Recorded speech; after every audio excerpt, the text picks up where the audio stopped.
Sa kanilang tindig at forma, makikita na natin ang kanilang tikas, determinasyon at pagmamahal sa sarili.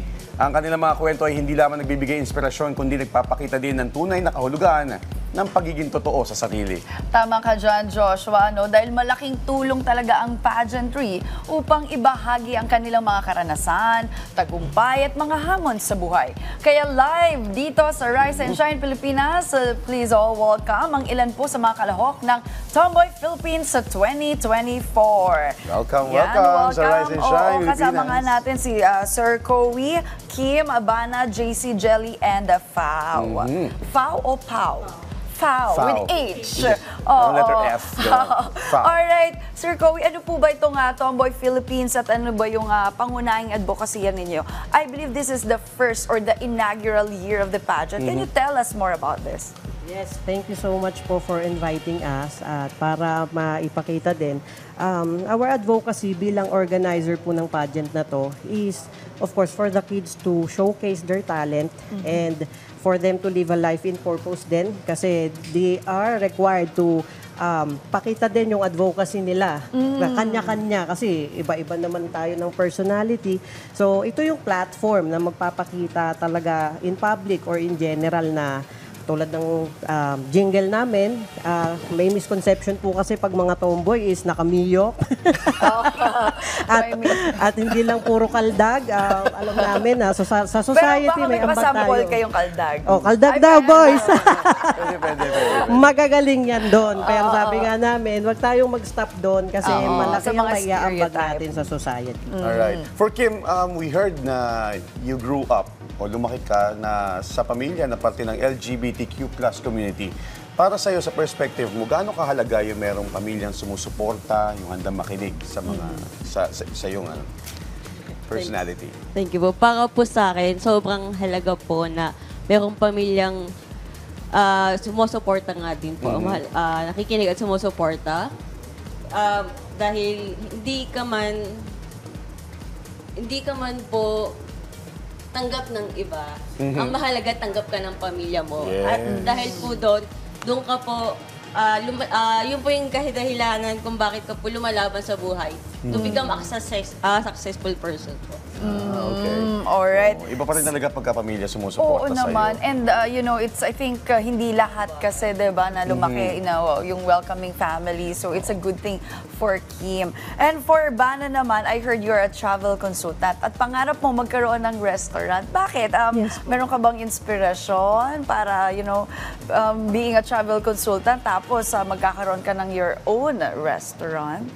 Bali po, it has always been my dreams. Bata pa lang ako na magkaroon ng sariling restaurant. I think for 3 reasons.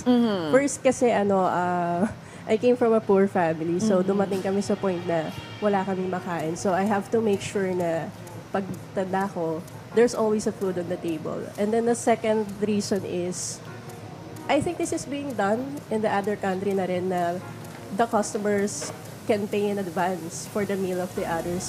Para dun sa mga siguro kapos or gustong kumain pero wala silang pambili ng food. And then lastly, I wanted to have or to create a work environment na hindi no discrimination. So regardless if tatoan ka, regardless if anong gender preference mo, you're welcome to apply. Basta mapapagkatiwalaan ka, maaasahan ka, you can do the job. Okay na ako. Oo, magandang idea yun, no? Ito kay JC. JC, we heard na isa kang jail officer sa BJMP. Yes po. How's your 3 years experience? Kwentuhan mo kami ng konti. Sa loob po ng 3 years ko sa service, masasabi ko po na ang pagiging isang jail officer, number 1, mahirap. Pangalawa, challenging. And then pangatlo po, fulfilling. Mahirap kasi bago kami matawag na full-fledged jail officer, we need to undergo a 5 months of rigid training. Mandatory training po yun. And then, syempre po, from morning hanggang evening, physical conditioning po siya. And before po, nung nag-out po ako as a jail officer, 72 kilograms po ako noon.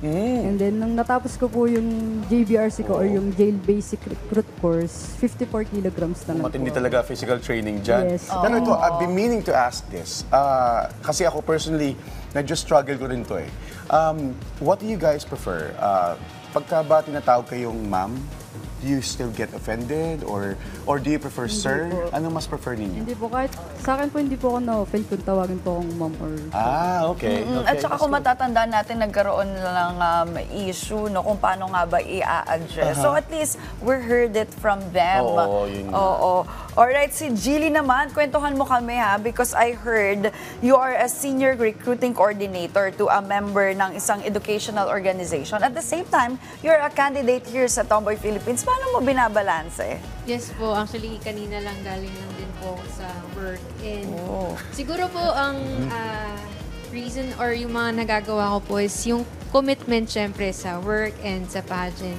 And of course, yung mga nakukuha kong suporta sa family, yung Pablo family, and of course, yung mga leaders ko and mga workmates ko, lalo na sa boss ko na sobrang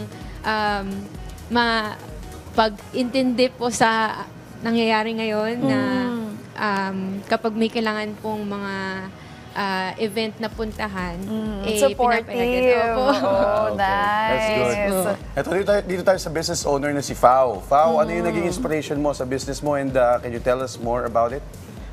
Yung business ko po is all about na ginagamit ng mga tomboy, chest binder. Okay. Yeah. And ang inspiration ko po rito is yung family ko. Dahil isa po akong breadwinner noon, pero dumating sa point na kinalimutan ko yung family ko dahil sa isang babae. Dahil bilang isang tomboy, napakahirap po sa amin na makahanap ng totoong magmamahal sa amin. So, nung pagka nagkakaroon po ako ng girlfriend, talagang tinotodo ko yung pagmamahal ko. To the point na nag-apartment ako, sumama ako sa partner ko. Then, nung iniwanan nila ako, nung iniwanan niya Ay, ako, dami ha, nadulas na. nadulas tuloy. Nila, sabi niya nila. Parang plural, no? Nadulas tuloy. Bale, nung iniwanan niya po ako, Okay. bumalik po ako sa bahay namin. Then, magdi-dinner sana kami. Kaso nga lang, nag-aaway yung mama ko and yung papa ko dahil wala kaming pagkain. Dahil nga po nakalimutan ko na magsustento.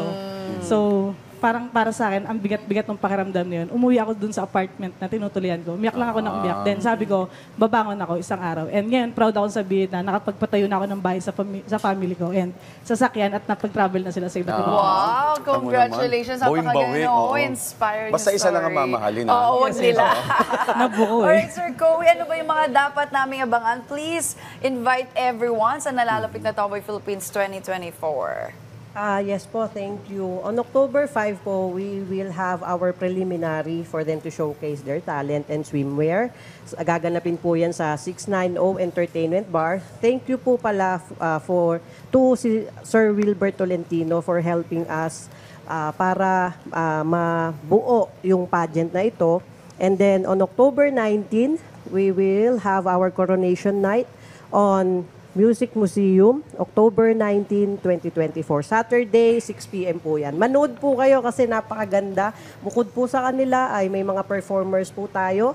Nandiyan po sila Keikal, sila Bootsy, para Full mga ilan lang po show. sila. Yes, mga dancers. At napakaganda po ng show kasi pinaghandaan po namin yan talaga. Ilan bang candidates total? Total po sila ng 30 candidates. Oh, ang okay. dami rin. And then kung may Marami-rami din. mananalo ba, may paglalabanan ba or ano bang after plans? We're receiving positive feedback, but again, this is the first time Oo, kasi. so marami talaga tayong aabangan. All right. Good luck, everyone, and thank you so much sa pagbisita once again. The candidates of Tomboy Philippines 2024.